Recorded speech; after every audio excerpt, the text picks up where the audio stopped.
الرحيم. وداعه صلى الله عليه وآله وسلم.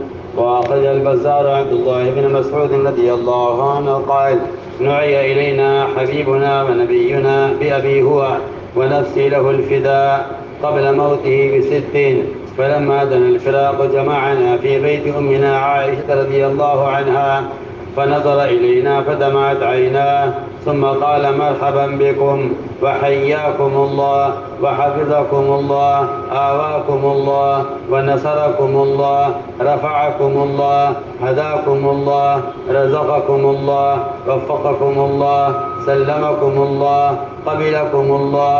أوصيكم بتقوى الله وأوصي الله بكم. آمين. سب آمين کو.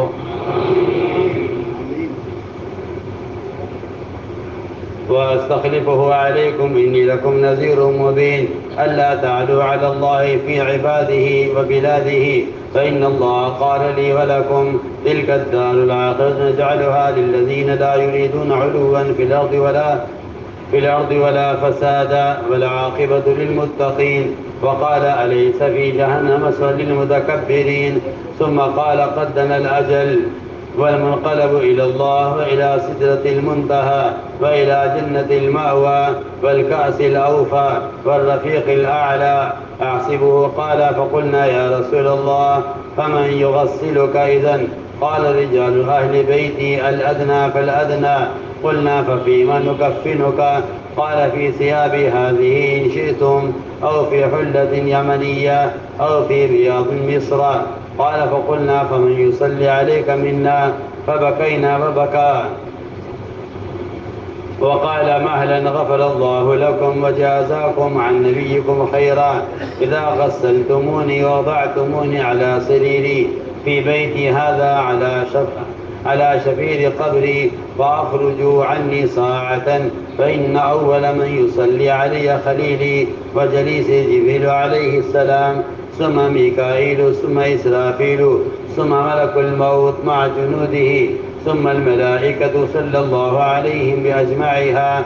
ثم ادخلوا علي فوجا فوجا، فصلوا علي وسلموا تسليما، ولا تؤذوني بباكية أحسبه. قال: ولا صارخة ولا رانة، وليبدأ بالصلاة علي رجال أهل بيتي، ثم أنتم بعد. واقرئوا أنفسكم مني السلام، فمن غاب من إخواني فاقرئوه مني السلام، فمن دخل معكم في دينكم بعدي فإني أشهدكم أني أقرأ السلام. أحسبه. قال: عليه وعلى كل من تابعني على ديني من يوم هذا إلى يوم القيامة. قلنا: يا رسول الله فمن يدخلك قبرك منا؟ قال: رجال أهل بيتي مع ملائكة كثيرة يرونكم من حيث لا ترونهم. قال: يسمي رجاله رجال صحيح غير محمد بن إسماعيل ابن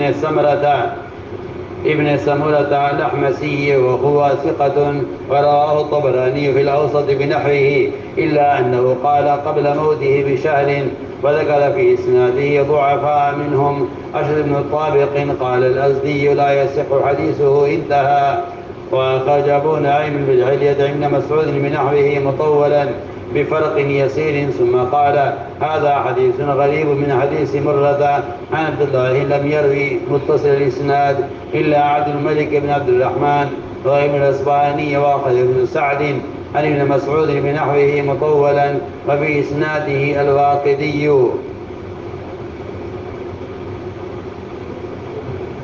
میرے عزیز دوستو بزرگوں، سب سے بڑا حادثہ جو کائنات کے وجود میں آنے کے بعد سے لے کر قیامت تک کے لیے پیش آیا ہے، وہ آپ صلی اللہ علیہ وسلم کی وفات ہے۔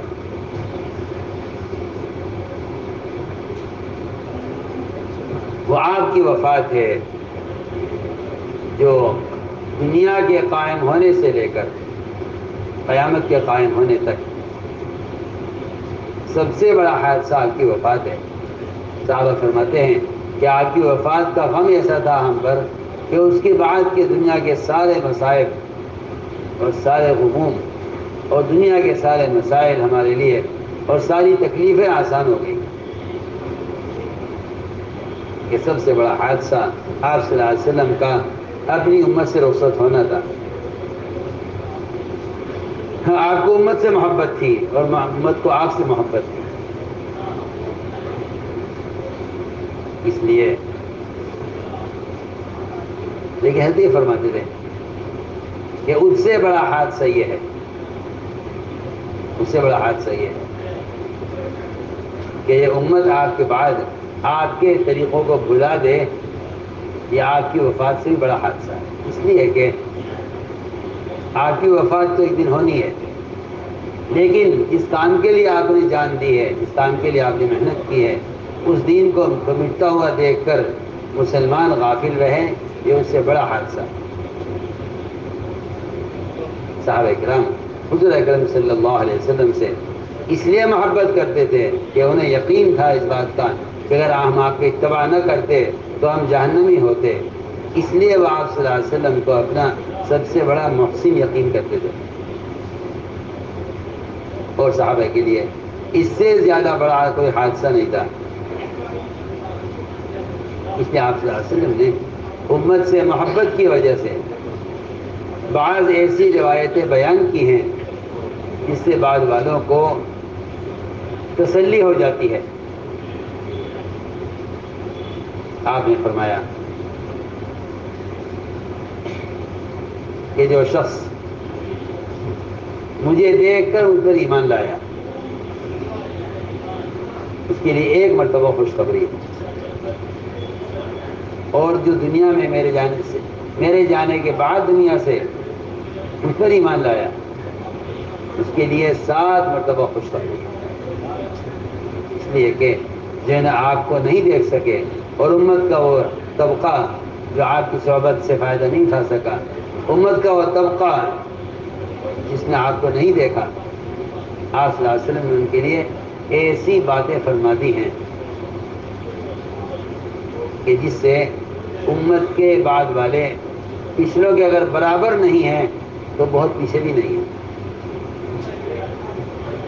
اگر بعد میں آنے والے صحابہ کے برابر نہیں ہیں تو اس سے بعد میں آنے والے اتنے پیچھے بھی نہیں ہیں، بشرط یہ کہ وہ آپ صلی اللہ علیہ وسلم کے طریقے کو اپنائیں اور آپ کے دین کو اپنا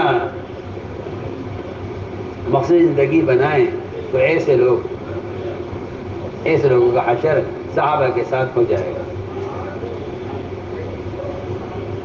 آپ نے فرمایا صحابہ کرام سے کہ یہ بتاؤ کہ سب سے زیادہ افضل ایمان اور سب سے زیادہ تعجب خیز ایمان کس کا ہے؟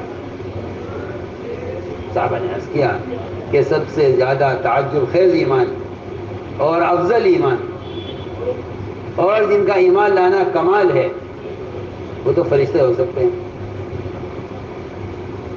وہ آپ نے فرمایا فرشتے کیا کمال ہے؟ فرشتوں کا ایمان تو ایسا ہونا ہی چاہیے تھا، فرشتوں کا ایسا ایمان نہ ہوتا کیوں نہ ہوتا، ان کا ایمان تو ایسا ہونا ہی چاہیے۔ عرش کو وہ تھامے ہوئے ہیں، عرش کے چاروں طرف بے شمار فرشتے مستقل عبادت میں ہیں، سارا غیبی نظام فرشتوں کے سامنے ہے، ان کا ایمان تو ہونا ہی چاہیے تھا، اگر ان کا ایمان ایسا نہ ہوتا تو کیوں نہ ہوتا؟ فرمایا ان کا ایمان لانا کوئی کمال نہیں۔ صحابہ نے عرض کیا، آپ نے فرمایا بتاؤ کس کا ایمان تعجب خیز اور کس کا ایمان لانا کمال ہے؟ صحابہ نے عرض کیا اگر آپ کہتے ہیں فرشتوں کا ایمان لانا ایسا کمال نہیں ہے تو پھر انبیاء علیہ السلام کا ایمان؟ فرمایا کہ نبیوں کا ایمان تو ایسا ہونا ہی چاہیے نا، اللہ نے سارا غیبی نظام انبیاء علیہ السلام کو دکھلایا ہوا ہے، اللہ نے انبیاء سے بہراز بھی کلام کیا ہوا ہے، یا اللہ تعالیٰ نے انبیاء علیہ السلام سے وحی کے ذریعے کلام کیا ہوا ہے، تو انبیاء کا ایمان تو ایسا ہونا ہی چاہیے۔ انبیاء کا ایمان ایسا نہ ہو تو کیوں نہ ہو، انبیاء کا ایمان ایسا ہو تو کیوں نہ ہو، ہونا ہی چاہیے۔ صحابہ نے عرض کیا پھر تو ہم صحابہ رہ گئے ہیں، ہمارا ایمان سب سے تعجب خیز ایمان ہے اور ہمارا ایمان لانا کمال ہے۔ آپ نے کہ نہیں تمہارا ایمان لانا کیا کمال ہے، تمہارا ایمان تو ایسا ہونا ہی چاہیے تھا، کیوں نہ ہوتا۔ میں تمہارے درمیان میں ہوں، فرشتوں کا نزول تم دیکھ رہے ہو، غزوات میں اللہ کی غیب نصرت اپنی آنکھوں سے دیکھ رہے ہو، تمہارا ایمان تو ایسا ہونا ہی چاہیے۔ تمہارا ایمان لانے کیا کمال ہے؟ تمہارا ایمان لانا کیا کمال ہے؟ میں تمہارے درمیان میں ہوں۔ صحابہ کو تعجب ہوا کہ نہ فرشتوں کا ایمان لانا کمال ہے، نہ نبیوں کا ایمان لانا کمال ہے، نہ صحابہ کا ایمان لانا کمال ہے۔ مجھے صحابہ ایسا بتائیے تو صحیح، آخر پھر وہ کون لوگ ہیں جن کا ایمان لانا کمال ہے اور جن کا ایمان لانا افضل ایمان اور جن کا ایمان لانا تعجب خیز ہوگا؟ آپ نے فرمایا وہ لوگ جو دنیا میں میرے دنیا سے جانے کے بعد آئیں گے اور میری حدیثیں سن کر اور قرآن پڑھ کر اس پر ایمان لائیں گے، ان کا ایمان سب سے تعجب خیز ہوگا، فرشتوں سے بھی، انبیاء سے بھی، صحابہ سے بھی۔ سوچیے اس روایت کو غور کرے، اس روایت کو، تو اسے اپنے ایمان کی قدر ہوگی۔ اس کو کہنے مسلمان سب سے زیادہ ناقدری اپنے ایمان کی کرتا ہے، اور اس کی وجہ یہ ہے کہ ایمان کو نعمت نہیں سمجھتا۔ اگر کوئی لنگڑا نظر آ جائے تو اس کی ٹانگ دیکھ کر کہتا ہے الحمدللہ الذی عافانی ابتلا کر دی۔ کوئی اندھا نظر آ جائے تو اپنی آنکھوں کو دیکھ کر کہتا ہے الحمدللہ الذی عافانی ابتلا کر دی۔ کوئی کینسر کا بیمار نظر آ جائے تو کہتا ہے اپنے بدن کو دیکھ کر الحمدللہ الذی عافانی ابتلا کر دی۔ مگر مسلمان کو یہ دعا کسی کافر کو دیکھ کر یاد نہیں آتی۔ یہ سوچنے کی بات ہے،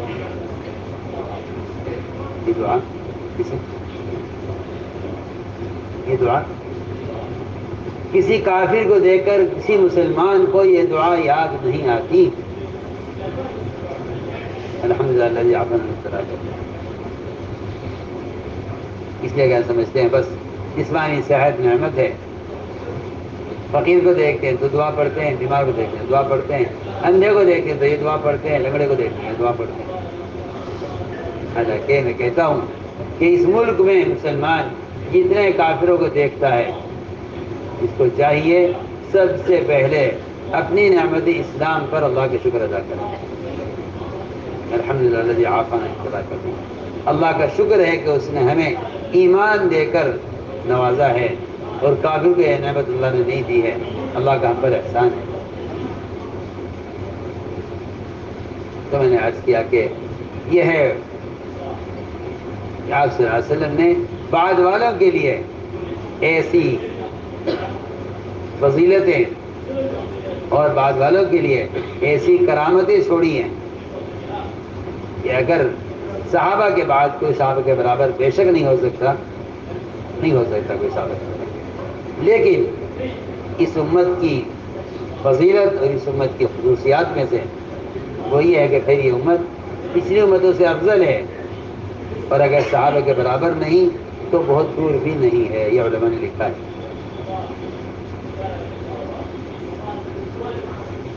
اس لیے حضور اکرم صلی اللہ علیہ وسلم کی وفات اور آپ کی دنیا سے جدائی یہ صحابہ کے لیے سب سے بڑا حادثہ تھا۔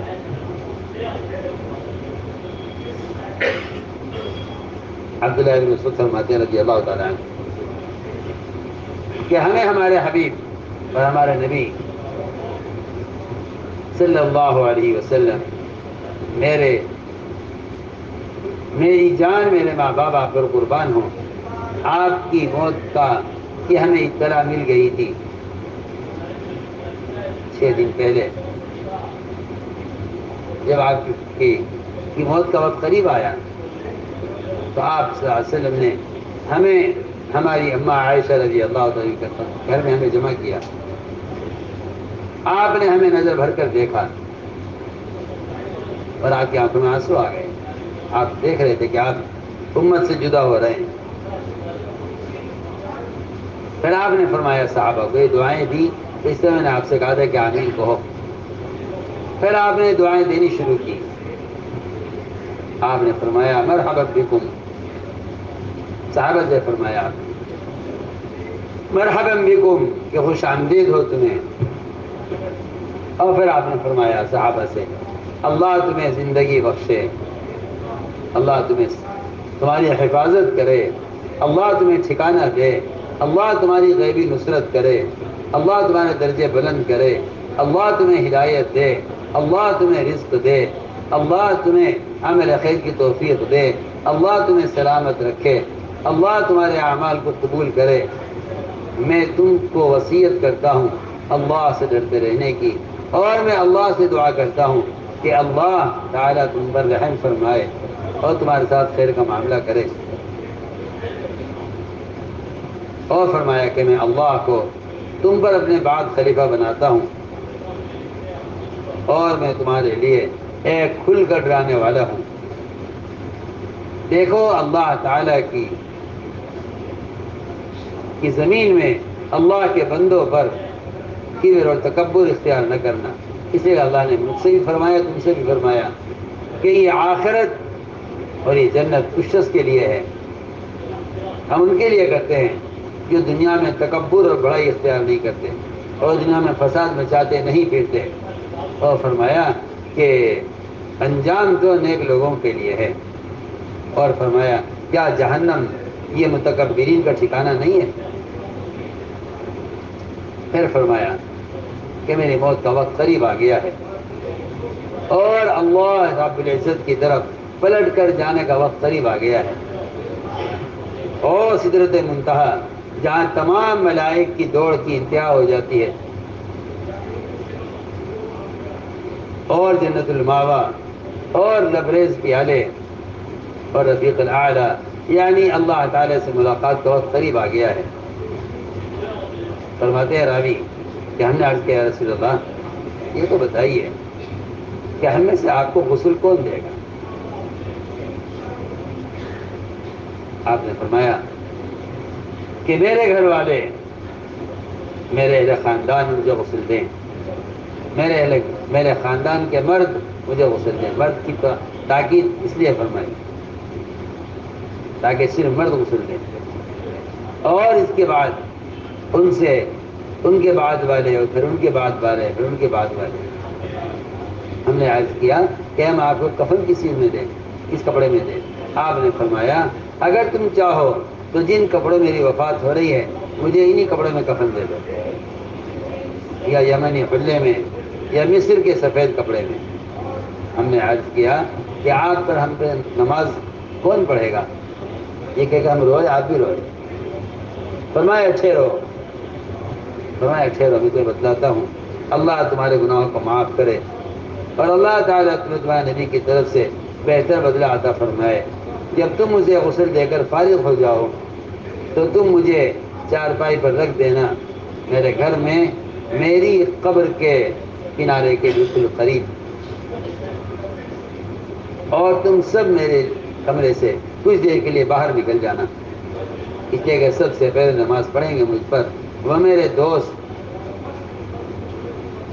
اور میرے ہمنشین جبرائیل علیہ السلام، پھر میکائیل علیہ السلام، پھر اسرافیل آئیں گے نماز پڑھیں گے، پھر ملک الموت اپنے ایسے بڑے لشکر کے ساتھ، پھر ان کے بعد عام فرشتے ہیں وہ سب آئیں گے، تمام کے تمام فرشتے آئیں گے۔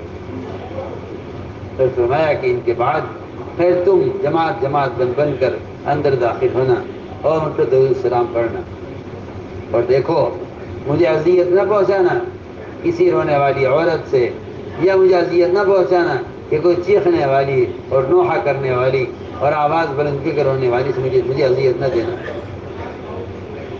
اور یہ فرمایا کہ سب سے پہلے مجھ پر صلاۃ السلام پڑھیں گے میرے گھر والے، پھر اس کے بعد تم لوگ آنا اور مجھ سے تم سلام قبول کرو۔ یہ آپ نے اپنی امت کو سلام فرمایا، آخری سلام کیا اپنی امت کو، اور فرمایا کہ جو لوگ یہاں اس وقت موجود نہیں ہیں ان کو میرا سلام پہنچا دینا، اور اس کے بعد وہ لوگ جو میرے بعد تمہارے دین میں داخل ہوں، جو میرے بعد تمہارے ساتھ تمہارے دین میں داخل ہوں، ان کو میرا سلام پہنچا دینا۔ اور میں تمہیں گواہ کر کے کہتا ہوں کہ میرا سلام پہنچانا ہر اس شخص کو جو میرا اتباع کرے، فرمایا کہ میرا سلام پہنچانا ہر اس شخص کو جو قیامت تک بھی میرے دین میں داخل ہو اس کو بھی میرا سلام پہنچے۔ آپ صلی اللہ علیہ وسلم نے قیامت تک اسلام میں داخل ہونے والوں تک کو کے لیے سلام کی امانت امت کے ذمے کی ہے۔ ہم نے کیا رسول اللہ آپ کو قبر میں کون داخل کر رہا ہے ہم میں سے؟ آپ نے فرمایا میرے گھر کے مرد مجھے قبر میں اتاریں گے اور ان کے ساتھ بے شمار لاتعداد فرشتے ہوں گے۔ وہ فرشتے تمہیں دیکھ رہے ہوں گے لیکن تم فرشتوں کو نہیں دیکھ سکو گے۔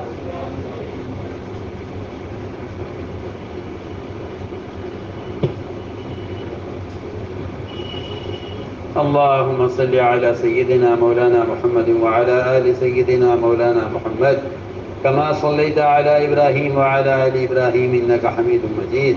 ربنا ظلمنا أنفسنا وإن لم تغفر لنا وترحمنا لنكونن من الخاسرين. اللهم إنا نستغفرك ونتوب إليك. اللهم إنا نستغفرك ونتوب إليك. اللهم إنا نستغفرك ونتوب إليك. ربنا آتنا في الدنيا حسنة وفي الآخرة حسنة وقنا عذاب النار. سبحان ربك رب العزة عما يصفون وسلام على المرسلين والحمد لله رب العالمين. بھائی بیٹھو، تشریف رکھو، بیٹھ کر سنو، بیٹھ جاؤ۔ ضروری بات کریں پھر اٹھیں۔ ضروری بات ہے کہ اپنے ایمان کی اور اپنے سامان کی حفاظت کرنا ہے۔ ایمان بنے گا دعوت سے، جتنا ایمان کی دعوت دیں گے اتنا ہی ایمان بنے گا۔ حسن خاتمہ کے لیے سنتوں کی پابندی کے ساتھ یہ دعائیں مانگی جائیں، اللہ پاک ہمارا خاتمہ بالخیر فرمائے۔ سامان کی حفاظت میں جو بھی آپ کا سامان ہو خود ہی اس کی نگرانی فرمائے۔ موٹا کپڑا بچھائے بغیر نہ سوئیں۔ فجر کی نماز سے پہلے اپنے معمولات سے، اپنے ضروریات سے بھی بولیں اور باتیں نہ کریں۔ سنت کے مطابق آرام فرمائے۔ اللہ تعالیٰ ہم سب کو تہجد کی توفیق عطا فرمائے۔ صبح صادق انشاءاللہ 4:26 پر ہوگی۔